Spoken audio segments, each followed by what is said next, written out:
What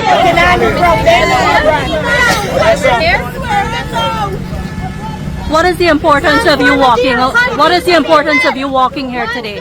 Because the support is there. Your support is there. They're undermining democracy in this country. Yes. And the speaker, he has to convene the meeting. Yes. So that we can elect the opposition leader. We need our opposition leader. 109,000 persons voted for me. That's what they said. That's the figure they gave me. Because I know more than that voted for me. This country vote for you, Mr. Mohammed. And they are trampling on this the whole right country. of the will of the This people. whole country vote for you. And we need a re-election. Up to now, Region 10. Don't have a chairman. Don't have a chairman. Up to now. They're Yes. wicked just because And the we won that region. PPNC, give the vote to PPP. Welcome back to the Deep Dive. Today we are untangling a fascinating and really high-stakes situation in Guyana. A real political and legal knot. Exactly. You've provided us with sources that paint this picture of an incredible conflict, one where the battle lines are drawn in two places at the exact same time. Right. Inside the National Assembly and also inside the Magistrates Court. And our mission today is to figure out how these two major crises, which seem separate at first glance, actually revolve completely around a single, very powerful and very embattled businessman. That's the core of it. Mm-hmm. Our sources are all focused on news from November 24, 2025, and they lay out these two parallel stories. Okay. On one side, you have these intense political protests, picketers right outside the Parliament building. And on the other? On the other, you have this explosive legal fight in a courtroom over a major international extradition request. And the one person connecting these two powder kegs is Azruddin Mohammed. Precisely. Azruddin Mohammed is the central figure. He's the likely candidate, really the intended choice for one of the most powerful constitutional roles in the entire country. That being the leader of the opposition, or LOP. Yes. And at the very moment, his political party is fighting to get him into that seat. He and his father, Nazar Mohammed, are in a ferocious legal battle against a massive U.S. extradition request. For some very serious financial crimes. So what we're tracking is a dual crisis. Right. Conflict one is political. The Win Party, that's We Invest in Nationhood, is demanding that the Speaker of the House facilitate the election for the LOP. And they're saying this process has been, just stonewalled? Completely. For 3 weeks now, since the 13th Parliament first convened. Okay, and conflict two. That's the legal one. Azruddin and his father they're essentially fighting for their liberty, challenging this U.S. extradition request right there in a Georgetown court. Okay, let's unpack this. Let's start with the political gridlock. Because this isn't just about a party leader. This is about a constitutional office that's, it's vital for the country's checks and balances. It's absolutely vital. The leader of the opposition isn't just a title. The LOP has the power to nominate members to really crucial constitutional bodies. So this is how the opposition gets a voice in governance. Exactly. Especially for appointments to oversight commissions. Yeah. But when the 13th Parliament convened, everyone was sworn in and then nothing. The Speaker, Mansour Nadir, has just completely failed to call the meeting for the non-government members to actually elect their LOP. And we're 3 weeks in now. 3 weeks in, and that constitutional function is still just sitting there, completely unfilled. And the Win Party, which holds the most seats in the opposition, they see this as deliberate obstruction. Oh, absolutely. They didn't just send a polite letter. First, they wrote to the Speaker, and then their attorney, Sian Durjan, threatened formal legal action if that meeting wasn't called within 2 weeks. And when that deadline passed? They escalated. And this is where you get that dramatic action. When members of Parliament, including their General Secretary Odessa Primus, are out there with supporters actively picketing Parliament. So they've gone from letters to protesting in the street. They clearly believe the system has failed them. And that's when the language gets really, really sharp. When Odessa Primus spoke, she did not mince words. And we should report this impartially, but she made a very direct claim. She did. She asserted that nothing is preventing this election outside of the government's victimization. That's a direct quote. That's a powerful accusation. It goes straight to the heart of democratic principles. Primus argued that this stalling means the government is effectively functioning as a dictatorship. Again, her words. Right. Because whatever the government says goes. The very mechanism designed to challenge them has been shut down before it even started. Right, and you asked about the constitutional consequences of this. I mean, they're massive. So this isn't just political rhetoric. No, it leads to institutional paralysis. Without an LOP, the opposition can't participate in those high-level appointments. Like to the Judicial Service Commission, things like that. Exactly, or the Police Service Commission. All these bodies that are meant to ensure impartiality. So the dictatorship claim is rooted in this idea that the government can just exercise power without that constitutional check. The entire process is one-sided. And now they're taking it to the courts. Yes, their attorney, Sian Durjan, I remember that name, it's going to come up again. He's asserting the speaker has a clear obligation here. To facilitate the election as soon as possible. Right. And he confirmed they were actively drafting the court proceedings to, force the speaker's hand. And it's not just the Win Party feeling this way. No. The sources are clear that APNU, the second largest opposition group, has also questioned this delay. So it reinforces the idea that this should have been done weeks ago. And the historical context you find in the source material, it really drives home how unusual this delay is. It really, really does. I mean, if you look back, a 3-week delay is it's an anomaly. Okay, like when? In 2011, David Granger was elected LOP just 4 days after the first sitting. 4 days? In 2020, even during the COVID-19 pandemic, a logistical nightmare, Joseph Harmon was elected at the very first sitting. Wow.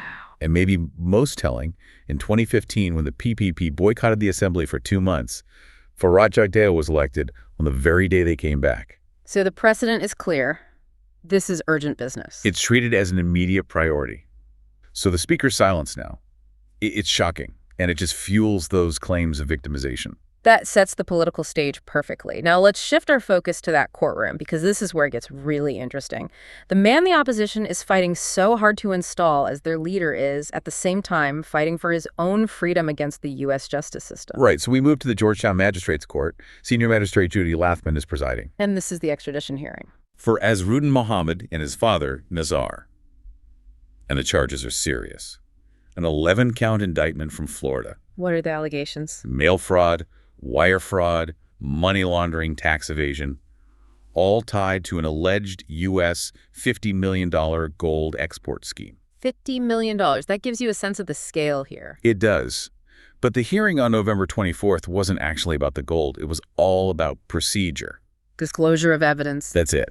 And the defense team seems to be making these procedural delays central to their strategy. And that defense team is led by Roysdale Ford, SC, and our other key player, Sian Durjan. Yes. And just so you know, that SC after Ford's name stands for Senior Counsel. It's a big deal. It's a very big deal. It's a status given to lawyers for exceptional competence, so it carries a lot of weight in the courtroom. Which makes this procedural fight even more compelling. The special prosecutor, Terrence Williams, he submitted evidence, but he admitted something went wrong. He did. He handed over U.S. warrants and the diplomatic note for the extradition, but he openly acknowledged that some of the key documents had not yet been properly processed through the formal diplomatic channels. Wait. He submitted evidence but admitted it hadn't gone through the proper channels. That's the crux of it. He insisted disclosure was, complete, but he admitted that he'd made copies before they'd formally arrived, just so he could meet the court date. He took a shortcut. A technical shortcut. Yeah. And that's exactly the vulnerability the defense jumped on. So Ford and Durjan immediately raised concerns. Immediately. They said the whole documentation process was flawed. Ford insisted they couldn't possibly proceed without the full, properly certified set of documents. Which forces a delay. It forces a delay until Friday, November 28th. When the case resumes. They want to make sure everything comes through the correct formal channels. And this isn't just about buying a few days. It's strategic. It's entirely strategic. It feeds directly into their bigger plan. Which is to argue this case shouldn't even be in the magistrate's court to begin with? Exactly. Their whole game plan is to bump this up to a higher court. Ford stated that the case raises all these complex constitutional issues that, in their view, mean it has to be transferred to the high court. So this is a sophisticated move. Get it out of the procedural court and into a court where they can launch a full-scale constitutional challenge. Precisely. They're using the delay from the disclosure problem to buy time to build and, as they put it, deploy these constitutional arguments. So they're waiting for all the documents to come in properly. Right. Durjan confirmed it. He said new documents might reveal new constitutional flaws they can exploit. And during this hearing, Ford also took a shot at some of the earlier, more sensational claims about the case. He did. And this is a really critical detail from the sources. Ford explicitly said that the documents they've seen so far lack, and I'm quoting him, real evidence of the crimes. More importantly, he said the official documents do not link the Mohameds to any international criminal networks. Not in Venezuela, not in the Middle East, not in the U.S. Which contradicts what the prosecution had hinted at earlier. Completely. And Dorjan backed him up. He confirmed no such international allegation was in any of the official evidence they had seen. That is a major factual correction that could really change how people see this case. It absolutely undercuts the big narrative of international gold smuggling and brings it back to the specific U.S. charges of fraud and money laundering. So you have this almost unbelievable intersection. Azruddin Mohammed is the guy the opposition wants to empower with a vital constitutional office. An office designed to check the government. While at the same time, he's fighting a massive U.S. extradition case for fraud and money laundering. And what's just fascinating here is the dual role of the Win Party's lawyer, Sion Dorjan. He's not just a lawyer, he's a key player in both of these fights. A strategic actor in both arenas. He is threatening legal action against the speaker to install his client as LOP, while at the same time using every legal tactic he can to defend that same client from being extradited. It's just extraordinary. The same lawyer fighting to put his client in parliament while also fighting to keep him out of a U.S. prison. What does that say about the W Party's commitment here? I think it speaks to two things. First, their unwavering belief in their leader. And second, just the pure political necessity of filling that LOP position to regain some institutional power no matter what legal cloud is hanging over their candidate. Right, because the political delay leaves them toothless. Which is why they use that word dictatorship, because the main check on power is effectively crippled by inaction. Meanwhile, the legal delay, whether it's procedural issues or a defense strategy that buys Azruddin Mohammed vital time. Time to build those constitutional arguments and maybe, just maybe, move the whole case into the high court where extradition isn't so automatic. So if you connect this to the bigger picture, what are the implications of a constitutional office like this being held by someone who is actively fighting a U.S. extradition request? Well, the tension is immense. Regardless of how the legal fight ends, the simple fact that the leader of the opposition would be spending his time and resources fighting an extradition request from a major ally like the U.S., it would create significant instability. It would have to distract from his constitutional duties. Of course. Yeah. And it would raise questions internationally about the integrity of the office itself. The tension alone is enough to destabilize the whole political landscape. And we have to circle back to that one key piece of legal intelligence. The defense's claim. That the official documents as of now don't have evidence of that high-level international criminal network. No Venezuela, no Middle East. It's a crucial narrowing of the legal playing field. It shifts the whole focus back to those core allegations of mail and wire fraud related to the gold export, not some big geopolitical conspiracy. That detail will be critical when the case resumes. This deep dive has really distilled the key pieces of information here. We now know the procedural gridlock in Parliament is acute, especially when you compare it to history. Which is fueling that very strong accusation of dictatorship. Right, because key constitutional functions are just stalled. And we know the extradition case, for now, is all about legal procedure, constitutional arguments, and getting the diplomatic paperwork right before they even get to the core evidence. And this raises a final important question for you, the listener, to think about. Given the historical context we've discussed, where the leader of the opposition was always elected within days or at the very first sitting, what specific, legitimate, procedural, or constitutional barrier could the speaker possibly cite to justify a 3-week delay? Beyond, of course, the candidate's pending legal case. Exactly. It just begs the question of whether this is really about procedure at all, or if it's purely about political power applied through delay. Why you vote for the In Region PNC? 7, while we would have won Region pissed. 7 through the elections as well, in terms of electing the chairman. Our chairman is yet to be paid 2 months later. And the former chairman is still receiving the chairman's salary, while we have a chairman in office working every single day. That is wholly unreasonable because based on information You're afraid received, of you, my brother. the president has not sent any information, that is what I was told, to the Ministry of Finance, so no payments could be had to our vice chair and chair in Region 7. The government is wholly ridiculous, and there has always been a fight down against us Yes, all the time, as it relates to since the it elections. started. And as Barra Jagdeo would have stated earlier on, that he is more inclined to work with the PNC than he is to work We with don't us. want the PNC. And so because of that, because he does not want to work with us, they are putting systems and mechanisms in place to frustrate the process. They can't frustrate the nation. But whether or not they can or they can't, they clearly have the power. They clearly have the power to do certain things, and they are exhausting that power. We have no information up to We're now going as to when march. you're competing with me, baby. I know. Right. So I just want to say that we have no information about when Parliament is going to reconvene.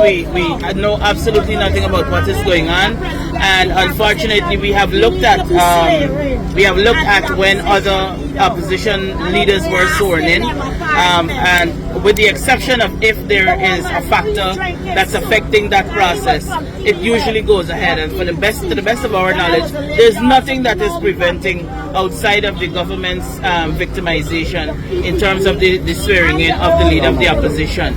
And of course, as many of you would know, the opposition forms part of the government. And so what we are doing right now is functioning basically as a dictatorship, because whatever the government says goes, whatever the government does goes. And this is not how things work. We've had the PPP in the past profess that they're standing up for democracy, while they themselves today are the persons who are ensuring that the democratic process does not take place. And we are in an unfortunate state, and at this point we would like to call on all of Guyana, whether or not you supported us in these elections, this is about the democracy of our country. And so we all need to stand up, and we all need to ensure that the leader of the opposition is sworn in. Our leader deserves to be sworn in. The people voted for him, he was elected, and he should be given the opportunity to serve as leader. You gotta protest for that. The way you give him in. You gotta protest for that. Follow the people. Follow the people.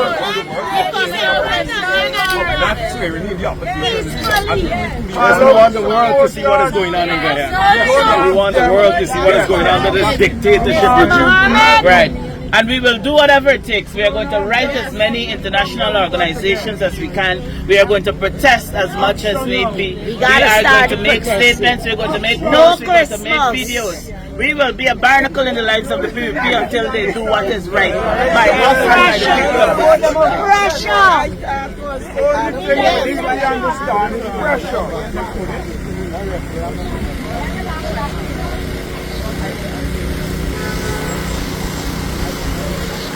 Mobilize the people out.